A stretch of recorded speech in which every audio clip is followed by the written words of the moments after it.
On today's Gangster Profile, the Marfeo Murders. Two brothers that dared to defy Don Raymond Patriarca.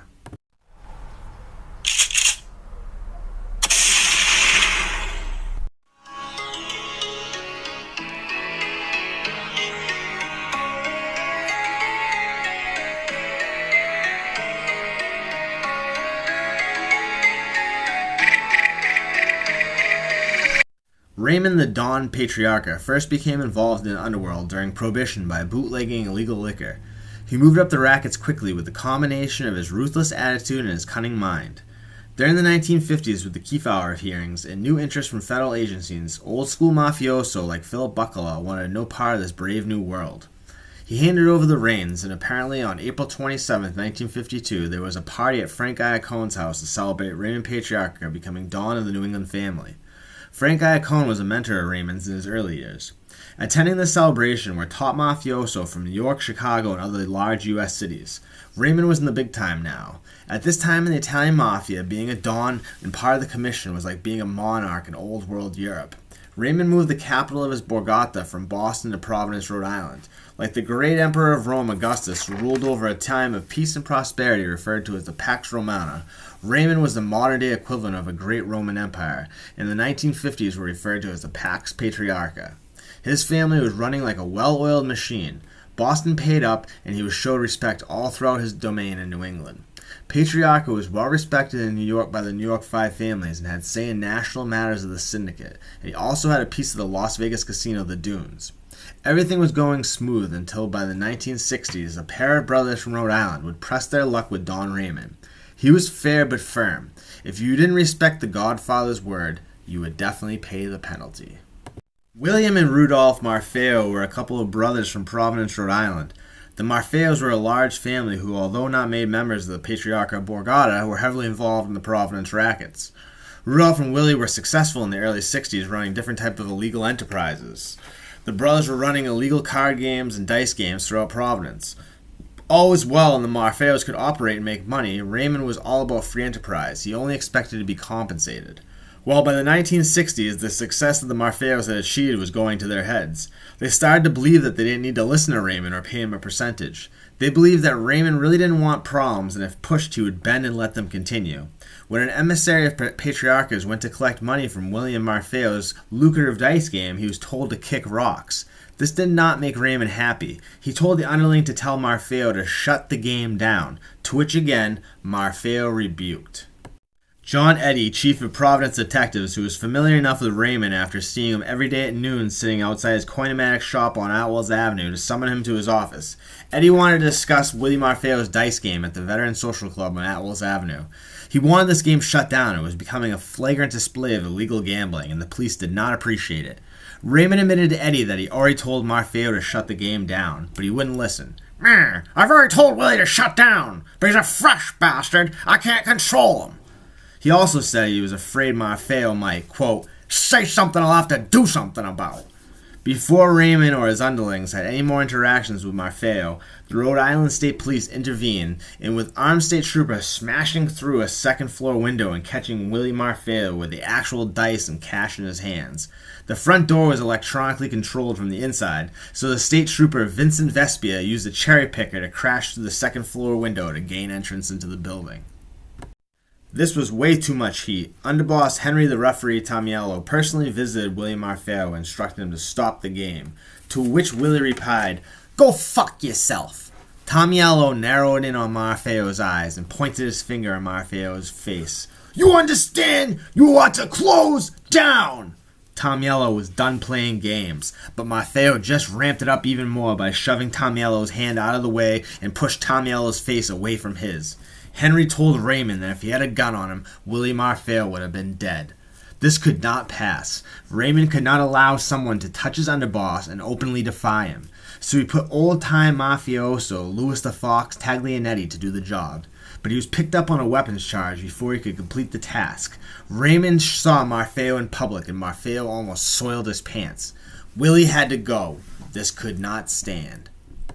William Marfeo was living what Raymond described as a charmed life. He was deliberately not paying Raymond tribute. He was bragging around Providence saying, "They'll never get me."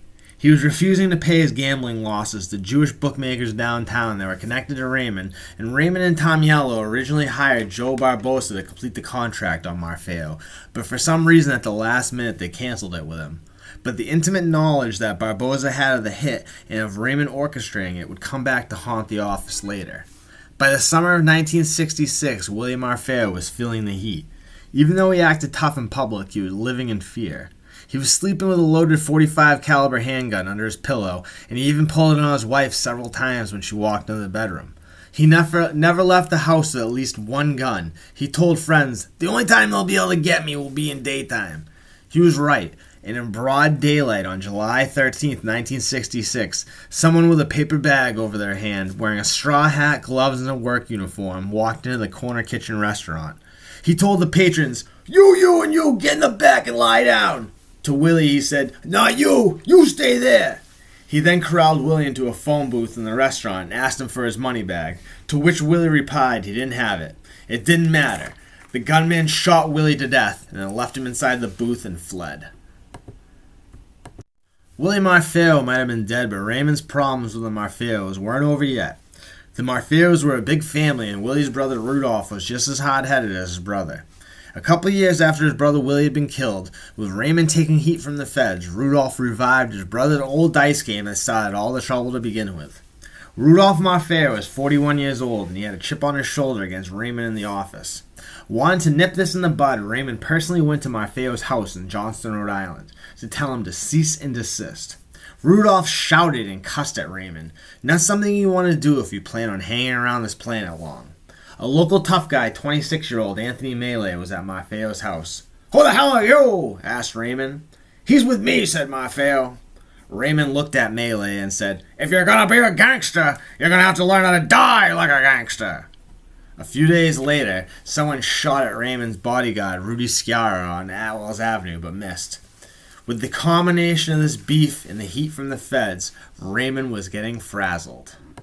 Then when Joe the Animal Barbosa flipped and became the FBI's main device to destroy the mob with his perjured testimony, Raymond was thrown in the fire.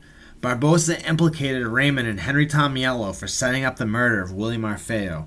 Raymond was going ballistic. His empire was starting to fall apart. The FBI and its informants were beginning to rot the infrastructure of the mob. Raymond was so desperate he went back to Rudolph Marfeo's Johnston house and tried to plead with him to help him clear his name of his brother's murder. He even went as far as to throw Henry Tomiello under the bus, saying it was all him and that he didn't want anything to do with it. Rudolph said they had a deal if Raymond handed him over Tomiello. Raymond said that's something that he could not do. They haggled for hours, getting nowhere, and Raymond finally left, frustrated. Raymond received a 5-year prison sentence and a $10,000 fine for his role in the conspiracy to murder William Marfeo, but that didn't mean that Rudolph Marfeo was going to get off scot-free. On April 26, 1968, Rudolph Marfeo, along with his muscle, Anthony Melee, were doing their weekly grocery shopping at Panoni's Market on Pocasset Avenue in Providence. Right after they entered the store, 2 masked gunmen with sawed-off shotguns entered the store after them. Marfeo went to draw his .38 revolver, but it was too late. One of the gunmen blasted him, ripping apart his whole left side as he fell fatally by the front door. The gunman then turned and shot Anthony Melee in the face with double-aught, killing him instantly in front of the ice cream freezer. Later, John Red Kelly, Irish hitman for the Patriarca, would go to the FBI agents Rico and Condon and implicate Maurice Pro-Lerner and Raymond's bodyguard, Rudy Sciarra, as the murderers, and Raymond himself as conspiring. John Red Kelly went on to testify, fingering Pro-Lerner as the triggerman and receiving immunity and being relocated in the Witness Protection Program.